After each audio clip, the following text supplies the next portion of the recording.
Je crois que c'est l'update la plus rapide entre deux épisodes que j'ai eu à faire.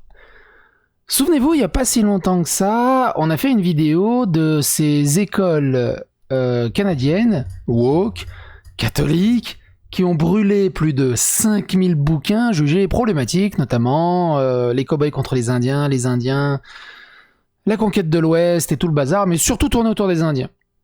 Plus de 5000 bouquins. Et dedans, il y avait Astérix chez les Indiens, Tintin aux États-Unis, et blablabla, et blablabi, et blablablou.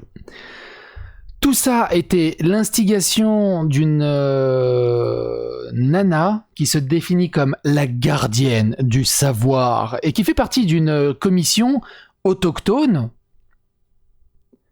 Elle est coprésidente, autochtone, qui a déclenché tous ces brûlots, tous ces autodafés, pour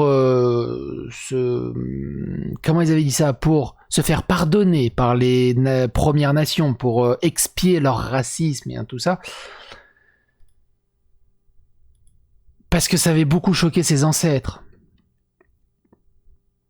Devinez quoi. De toute façon, pourquoi je dis devinez quoi? Vous voyez le titre, vous voyez la miniature. Elle est pas indienne. Enfin, elle est pas autochtone. Elle est juste blanche. C'est une Baïtso. Et ça crée un scandale apparemment sans précédent chez eux.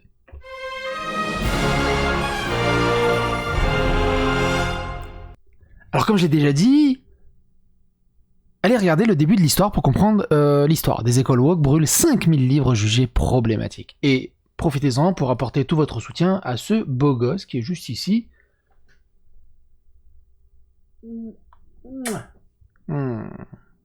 Il a du charme quand même. Et j'utilise...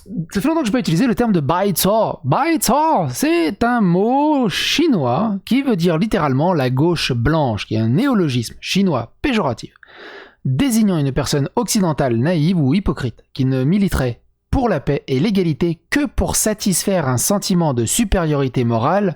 Son progressisme et son sens du politiquement correct favoriseraient le retour des valeurs rétrogrades. Arrogant et condescendant, le Baïtso se poserait en sauveur. Le terme est l'équivalent de social justice warrior, guerrier de la justice sociale ou woke en Occident. Et comme j'aime le dire aussi, la gauche Twitter ou plutôt les jeunesses twitteriennes. Livre détruit, la gardienne du savoir n'est pas autochtone. On ne trouve aucun ancêtre autochtone sur 7 générations à la coprésidente de la commission autochtone du Parti libéral du Canada, Madame Suzy Keys. La gardienne du savoir autochtone gardait aussi certains secrets. Suzy Keys, coprésidente de la commission autochtone du Parti libéral du Canada, n'a pas de statut indien en vertu de la loi. Elle ne figure pas dans les registres des conseils de bande Abénaquis et on ne lui trouve aucun ancêtre autochtone jusqu'au moins 1780. Souvenez-vous, dans l'article précédent, elle disait c'est scandaleux qu'il y ait des gens non autochtones qui font des livres et des BD qui traitent avec des personnages autochtones. D'ailleurs, elle a même dit toi t'es autochtone, mais ton livre il est quand même problématique vu comment t'as dessiné les Indiens, tu dégages de là, tu brûles. Enfin, pas l'auteur, mais le livre. Finalement, la coprésidente elle-même n'est pas autochtone. Tout ça, c'est de la magouille. Ça, c'est de la magouille, des jeux de pouvoir. Baïtso. Aller chercher des points de vertu, faire du tokenisme, du symbolisme, pour mieux dormir. Celui qui a accompagné le Conseil scolaire catholique Providence dans la destruction controversée de 5000 livres jugés néfastes aux autochtones, dénonçait pourtant les Blancs, qui s'approprient l'histoire des Premières Nations. Ils avaient dit aussi que c'était fait dans un but éducatif, évidemment. En entrevue avec Radio-Canada, Suzy Keys nous a dit avoir un parent européen ou un parent autochtone, et un parent autochtone. Elle est bicolore. Selon les registres d'état civil, son père est effectivement né au Luxembourg, mais sa mère est classée d'origine raciale française. Et je sais pas qu'au Canada et au Québec on disait t'es de quelle origine raciale? Je suis français. Et toi moi je suis charolais. C'est bon là, charolaise, une bonne petite charolaise. C'est une race maintenant, la France? Bon. Alors peut-être qu'on n'a pas les mêmes concepts raciaux aussi aux États-Unis, au Québec, au Canada, en France. En France, c'est plus dans l'universalisme. Il y a la race humaine, et après, il y a des différentes couleurs de teinte. Il y a un pantone un peu vaste. Aux États-Unis, c'est vraiment la race un peu plus développée. Mais aux États-Unis, il y a même des gens qui sont noirs, mais ils sont considérés comme blancs. On avait fait une vidéo là-dessus. Je crois que c'était les jaunes et les marrons sont blancs. Un truc comme ça. Le titre, il était tellement rigolo que ça valait le coup. La famille de ma mère est de plusieurs communautés, affirme-t-elle. Du côté de mon grand-père, c'est les Malécites de Saint-Marie, au New Brunswick. Il y a aussi les Laporte, qui sont Innus. Et ma grand-mère, elle, était Abénakis d'Odanak. Elle n'est pas sur notre liste de bandes, c'est sur nos registres, indique Jacques Thériault-Watteau, élu du conseil des Abénakis d'Odanak, après avoir fait des vérifications auprès du registraire. Même si elle avait un seul grand-parent Abénaki, Suzy Keys aurait dû apparaître sur cette liste, explique-t-il. Suzy Keys n'apparaît pas non plus sur la liste de l'autre bande Abénaki, des Wolinak. Un ancêtre autochtone au XVIIe siècle, comme beaucoup de Canadiens français. La madame est en beurre épais. J'adore les expressions québécoises. Si vous en avez plein, gros poutou à vous, si vous regardez depuis le Québec, je surkiffe votre accent. Je surkiffe, il y a un charisme hallucinant. C'est tellement ouf. Si vous avez d'autres expressions qui vous font mourir de rire, lâchez-vous dans les commentaires, bordel de merde. La madame est en beurre épais. J'imagine qu'elle raconte beaucoup de conneries. Je pense qu'on peut traduire ça comme ça, ou qu'elle affabule beaucoup.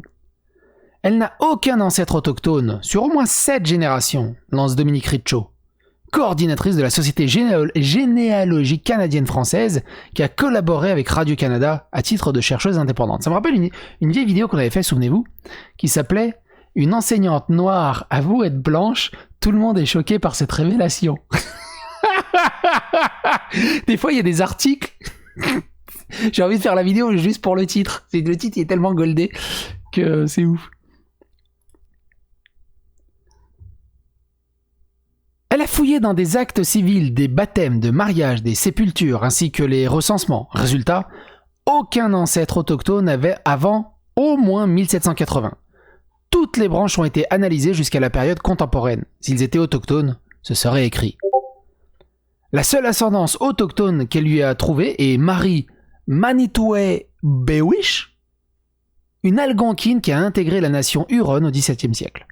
Cet ancêtre se retrouve dans l'arbre généalogique de milliers de Canadiens français, précise Dominique Richaud. Elle a dû sacrément tourner, la Sainte Marie, pour qu'elle se retrouve dans l'arbre généalogique de milliers de Canadiens. Je suis la petite fille des pins, je viens du territoire de la Confédération des Wabanaki, et je suis du clan de la tortue. J'ai pas regardé tous les spin-offs de Naruto, j'avoue. C'est Suzy Keys qui disait ça en introduction d'une vidéo réalisée pour le compte du Conseil scolaire Providence.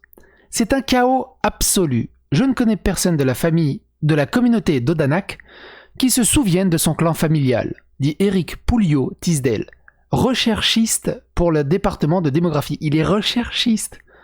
Il n'est pas chercheur, il n'est pas rechercheur, il est recherchiste. C'est trop mignon. C'est trop mignon.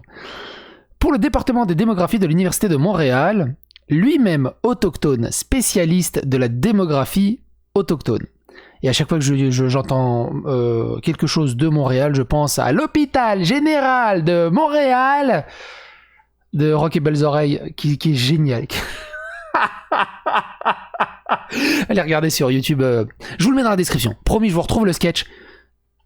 Vous m'en direz des nouvelles et normalement, c'est pouce bleu direct, vous vous tapez le cul par terre et vous laissez une trace sur 200 mètres. L'hôpital général de Montréal de Rock et Belles Oreilles. Je vous paye une bière si vous avez pas ri. Alors attention, ri ok, mais même souffler du nez. Si t'as soufflé du nez, t'as perdu, ok? T'as perdu, ok? Mais c'est obligé que vous soufflez du nez. Et rire à gorge déployée. Bref, lien dans la description. Éric Pouliot-Tisdale rappelle qu'il faut une différence maximale de 3 générations avec un autochtone pour avoir le droit de statut reconnu légalement. Donc en gros, moi, on va dire que je suis autochtone français, même si je suis né à Paris, mais mes deux parents sont serbes, je suis serbe à 100%. Il n'y a eu pas de mélange dans ma famille, je suis le serbe à 100%. Ma femme, elle est portugaise à 100%, ma fille, elle est serbo-portugaise. Elle va être très grande et très poilue, ça va être Chewbacca. Ça va être la première génération mélangée. Du coup, elle, quand elle aura des enfants, si elle a des enfants, ça sera la deuxième génération, et donc la troisième génération. Donc en fait, mon arrière-petite-fille est encore considérée comme serbe. Serbe. On va partir là-dessus, comme ayant des origines serbes. Donc c'est à partir de 3 générations. Jacques T. Watso, du conseil de bande d'Odanak, lui reproche une fausse représentation et une appropriation de la culture autochtone. C'est tellement génial qu'on lui reproche ça.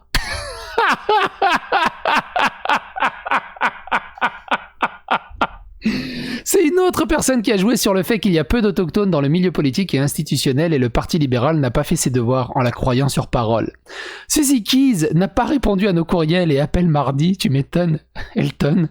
Le Parti libéral du Canada, le PLC, a changé son nom pour s'appeler le PLS, indiquait dans la soirée que Madame Keys s'identifie elle-même comme autochtone non inscrite.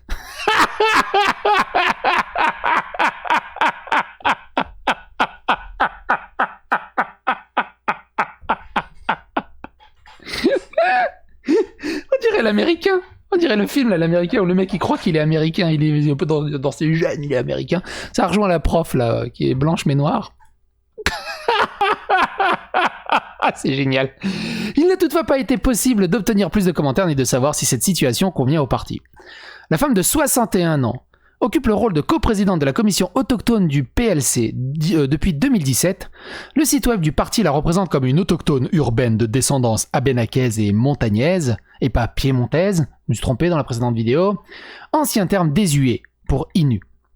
Selon le PLC, la commission représente et fait valoir les intérêts des membres autochtones du Parti libéral et encourage la participation active et à part entière des autochtones à tous les niveaux de la structure du parti. Justin Trudeau ne veut pas que les non-autochtones décident pour les autochtones. Et je suis d'accord là-dessus. Ironiquement, douce ironie. Je suis désolé. C'est génial. Dans le cadre du retrait des livres des écoles du conseil scolaire, Suzy Keys a défendu l'idée de brûler tous les ouvrages en 2019. Parce qu'il ne faut pas oublier qu'il y a 5000 livres qui ont brûlé. Parce qu'il y a une fausse autochtone qui a dit « brûlez-moi ça, c'est contraire à mes origines », qu'elle n'a pas. Bordel de merde. La pandémie a finalement réduit le projet à une seule cérémonie où 30 livres ont été brûlés. Invité à réagir mardi au tollé provoqué par l'initiative, le chef libérin Justin Trudeau, et pas Bridou, c'est pas le même, a critiqué le choix de brûler des livres, mais il a tenu à ajouter « ce n'est pas à moi ». Ce n'est pas aux non-autochtones de dire aux autochtones comment ils devraient se sentir ou devraient agir pour avancer la réconciliation. C'est génial. Bordel de merde, partagez cette information autour de vous, likez, clochez, phagocytez l'algorithme de YouTube, ratez pas le sketch de Rock et Belles Oreilles que je vous mets dans la description. Et à bientôt pour de nouvelles aventures. Bye bye.